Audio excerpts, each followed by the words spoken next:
Hello friends, start करते हैं audit की class 13 for TGT PGT LT grade BCom commerce students के लिए। लास्ट क्लास में हमने आंतरिक नियंत्रण के अर्थ को समझ लिया था, आंतरिक नियंत्रण पद्धति के उद्देश्यों को समझ लिया था। अब आगे शुरू करते हैं। आंतरिक नियंत्रण का स्वरूप।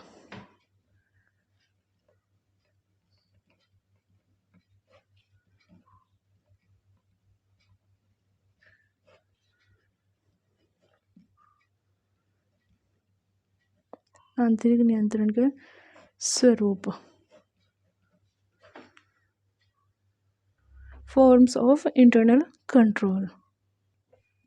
आंतरिक नियंत्रण का स्वरूप होता कैसा है, क्या है, इसका मीनिंग समझते हैं। व्यापारिक संस्था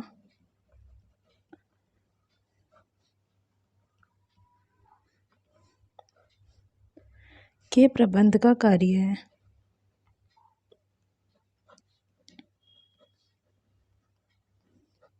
व्यापारिक संस्था के प्रबंध का कार्य है कि वह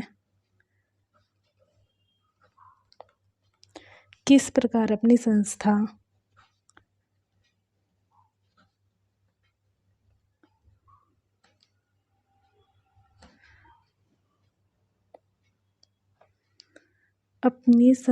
के कार्य का विभाजन करता है।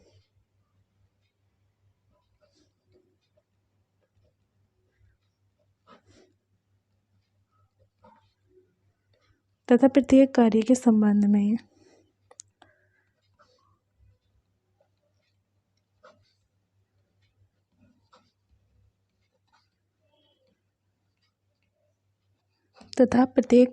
के संबंध में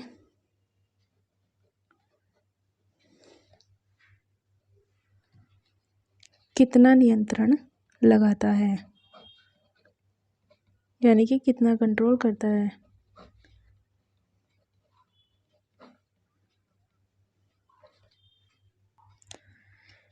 यह नियोजन प्रबंध वर्ग का कार्य है।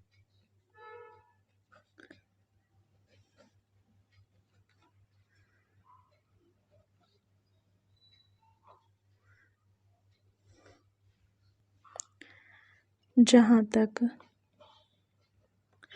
अंकेक्षक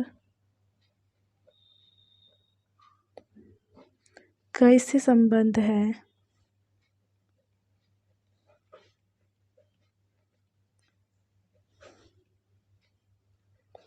वह आंतरिक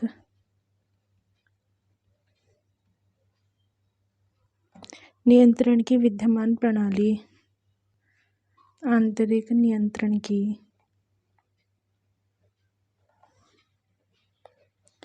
विद्यमान प्रणाली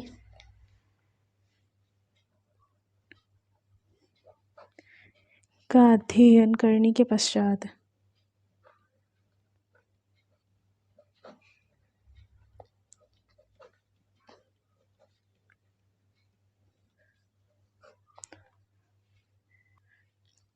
पश्चात ही अपना कार्य प्रारंभ करता है।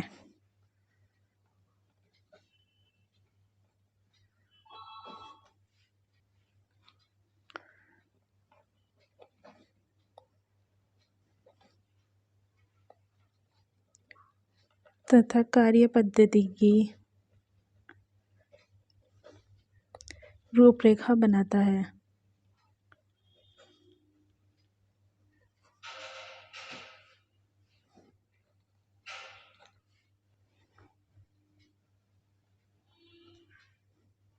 आंतरिक नियंत्रण के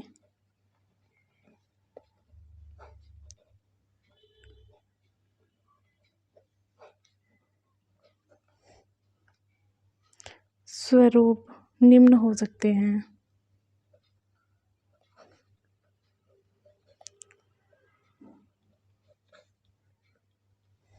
नंबर 1, रोकड़ नियंत्रण।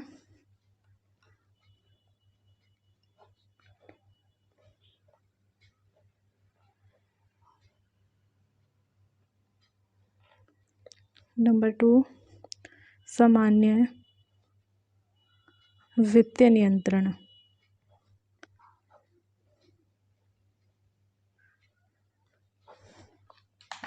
आंतरिक नियंत्रण का स्वरूप कैसा होता है? व्यापारिक संस्थाओं के प्रबंध का कार्य किस प्रकार की संस्था के कार्य का विभाजन करता है, कि वह अपनी संस्था में जो कार्य है उसका डिवाइडेशन किस प्रकार करता है, तथा प्रत्येक कार्य का संबंध में कितना नियंत्रण लगाता है, तथा उसके जो कार्य का विभाजन क्या है उसके संबंध में कितना कंट्रोल कितना करता है, कितना कंट्रोल में समय लगाता है।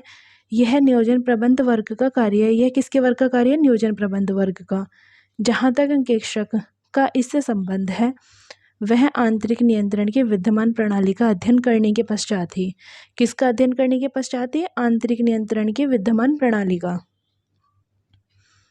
के पश्चात ही अपना कार्य आरंभ करता है, अपना कार्य आगे चलाता है तथा कार्य पद्धति की रूपरेखा बनाता है। कार्य पद्धति की रूपरेखा बनाता है, कार्य को आगे करता है। किसके पश्चात करता है? नियंत्रण की विद्यमान प्रणाली का अध्ययन करने के पश्चात। नंबर 1 रोकड़ नियंत्रण, नंबर 2 सामान्य वित्त नियंत्रण, नंबर 3 कर्मचारियों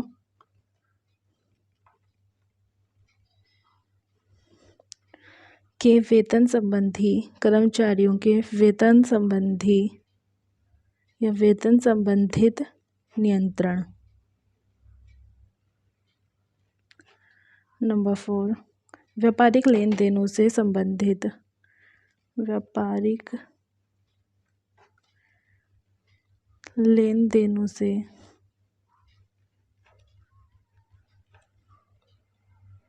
संबंधित नियंत्रण।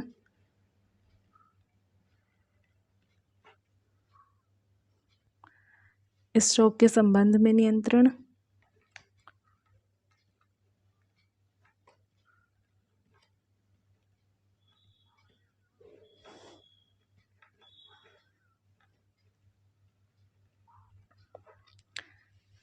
क्वेश्चन में थ्योरी बिल्कुल भी नहीं आएगी। ये जो थ्योरी लिखवाई जा रही है सिर्फ समझने के लिए, समझाने के लिए लिखवाई जा रही है। क्वेश्चन में इतना बड़ा कुछ भी नहीं लिखना है, इतना बड़ा क्वेश्चन आएगा ही नहीं। एक क्वेश्चन आएगा 1 लाइन का, 1.5 लाइन का, 4 ऑप्शंस आएंगे, लेकिन उन 4 ऑप्शंस को लगाने के लिए पूरी डिटेल्स में कहानी पता होना ज़रूरी है। क्वेश्चन में पूछ लिया कर्मचारियों के वेतन संबंधी नियंत्रण किस में आते हैं? आंतरिक नियंत्रण में, बाह्य नियंत्रण में, किस में आते हैं? तो क्वेश्चन तभी तो लगा पाएंगे जब हमें पूरा डिटेल्स में पता होगा। क्वेश्चन में पॉइंट्स में पूछेगा, जैसे पॉइंट्स लिखे हैं इनसे रिलेटेड कुछ भी पूछ सकता है। तो क्वेश्चन हमें एक ऑब्जेक्टिव क्वेश्चन करने के लिए 4 को समझना पड़ेगा, चारों ऑप्शन को समझना जरूरी है। इसीलिए ही थ्योरी लिखवाई जा रही है, वरना ऑब्जेक्टिव क्वेश्चन भी कराए जा सकते हैं लेकिन उसका कोई मतलब नहीं बनता है। तुक्के मारे जाएंगे उसमें और कुछ नहीं होगा। 1 सही, 2 सही, 4 गलत, 3 गलत, फिर 4 सही हो गए हैं तुक्केबाजी से, क्योंकि कहानी कुछ भी नहीं पता होगी। इसलिए डिटेल्स में बताया जा रहा है। ऑब्जेक्टिव भी कराएंगे लेकिन बाद में, जब थ्योरी क्लियर हो जाएगी तो ऑप्शंस देख के आप खुद लगा लोगे। नेक्स्ट करते हैं। नंबर 6 स्थायी संपत्तियों के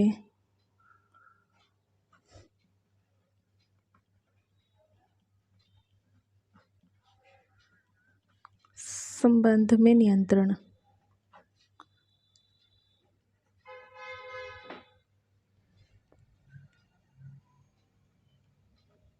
स्थायी संपत्तियों के संबंध में नियंत्रण। नंबर 7 विनियोग संबंधी, विनियोग संबंधित नियंत्रण। नंबर 8 दायित्वों पर नियंत्रण।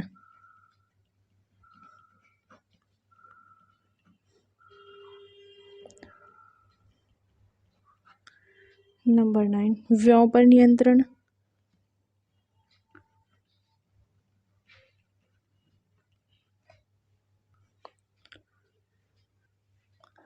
व्ययों पर नियंत्रण। नंबर 10 लेनदारों तथा देनदारों पर नियंत्रण।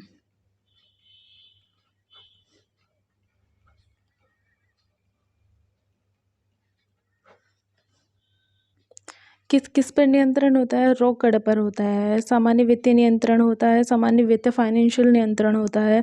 कर्मचारियों के वेतन संबंधी नियंत्रण होते हैं। स्टॉक के संबंध में नियंत्रण होते हैं। व्यापारिक लेन देनों के संबंध में नियंत्रण होते हैं। स्थायी संपत्तियों के संबंध में नियंत्रण होता है। विनियोगी संबंधित नियंत्रण होता है। विनियोग इन्वेस्टमेंट से संबंधित होते हैं। दायित्वों से संबंधित नियंत्रण होते हैं। व्यय से संबंधित नियंत्रण होते हैं। लेनदारों देनदारों पर नियंत्रण होता है। ये सारे नियंत्रण आते हैं आंतरिक नियंत्रण के स्वरूप के अंदर।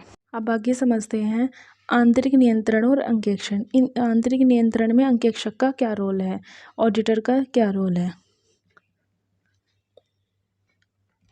आंतरिक नियंत्रण और अंकेक्षक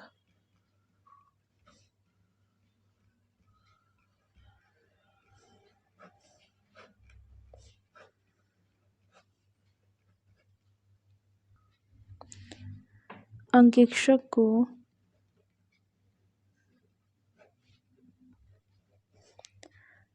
आंतरिक नियंत्रण की प्रणाली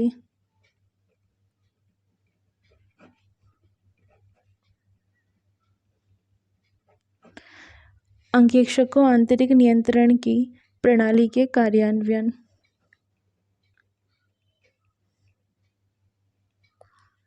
कार्यान्वयन की भली प्रकार या भली भांति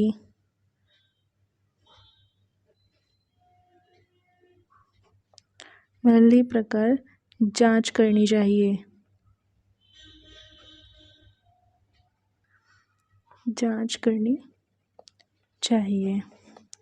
ऐसी जांच करते समय यानी कि आंतरिक नियंत्रण के संबंधित जांच करते समय उसको निम्न बातों का ध्यान रखना चाहिए, यानी कि अंकेक्षक को करते समय अंकेक्षक को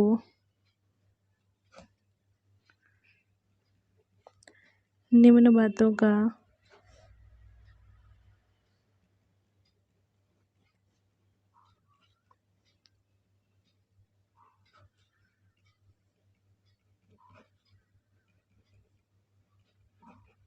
अंकेक्षक को आंतरिक नियंत्रण की प्रणाली के क्रियान्वयन की भली प्रकार जांच करनी चाहिए। ऐसी जांच करते समय अंकेक्षक को क्या ध्यान रखना चाहिए। नंबर 1, निर्माणी, व्यापारिक एवं प्रशासकीय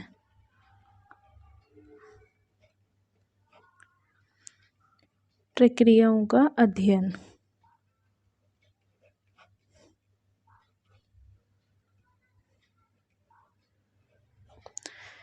निर्माणी, व्यापारिक एवं प्रशासकीय प्रक्रियाओं का अध्ययन, ये क्या है देखते हैं। अंकेक्षक को निर्माणी, व्यापारिक एवं प्रशासकीय प्रक्रियाओं का अध्ययन करना चाहिए। उसको माल व सामग्री तथा रोकड़ यानी कि कैश के आने से तथा बाहर भेजने के कार्यों के स्वभाव का भली प्रकार अध्ययन करना चाहिए। जो कैश में आ रहा है, सामग्री है, मटेरियल है, माल है, गुड्स है, उनको बाहर भेजने और अंदर बाहर आने जाने के स्वभाव का भी भली प्रकार अध्ययन करना चाहिए। निर्माणी, व्यापारिक एवं प्रशासकीय क्रियाओं का अध्ययन करना चाहिए। नंबर 2, पुस्तपालन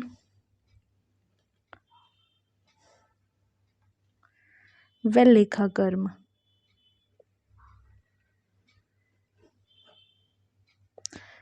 की पद्धति का अध्ययन।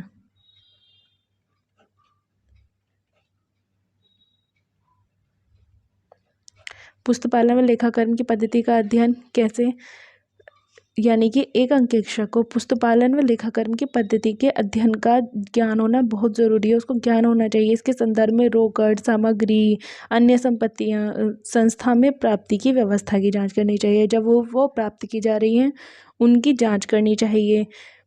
वैसे ही रोकड़ भुगतान की ओर विशेष ध्यान देना चाहिए। जो रोकड़ यानी कि जो कैश में पेमेंट हो रहा है उसकी ओर भी विशेष ध्यान देना चाहिए अंकेक्षक को। रोकड़ की ओर जो विशेष ध्यान देना चाहिए, क्यों देना चाहिए कि कोई वस्तु खरीदी है तो उसका पेमेंट हुआ है या नहीं हुआ है, या कोई सेवा दी है तो उसका पेमेंट मिला है या नहीं मिला है, इस चीज़ का विशेष ध्यान देना चाहिए अंकेक्षक को। नेक्स्ट देखते हैं आंतरिक नियंत्रण की व्यवस्था की जांच। आंतरिक नियंत्रण की व्यवस्था की जांच। आंतरिक नियंत्रण की व्यवस्था की जांच कैसे की जाती है? पुस्तकों की प्रविष्टियों के संदर्भ में भी आंतरिक नियंत्रण की व्यवस्था की जांच करनी चाहिए और उनके सकल खातों के से मिलान करना चाहिए। जो टोटल अकाउंट्स होता है उनसे उनका मिलान करना चाहिए। नंबर 4,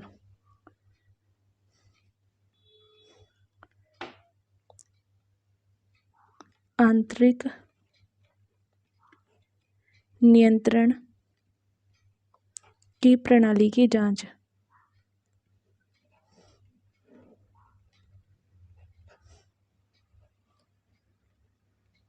आंतरिक नियंत्रण की प्रणाली की जांच कैसे? लेखा पुस्तकों की प्रतिनिधि मदों के चुनाव के द्वारा आंतरिक नियंत्रण की प्रणाली की जांच करनी चाहिए। किसके द्वारा करनी चाहिए? जो प्रतिनिधि मदें होती हैं उनके द्वारा आंतरिक नियंत्रण की प्रणाली की जांच करनी चाहिए। नेक्स्ट है 5,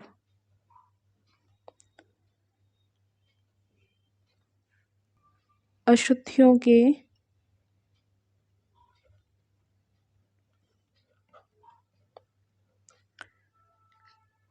कारण जानना व स्वभाव कारण जानना व स्वभाव का पता लगाना।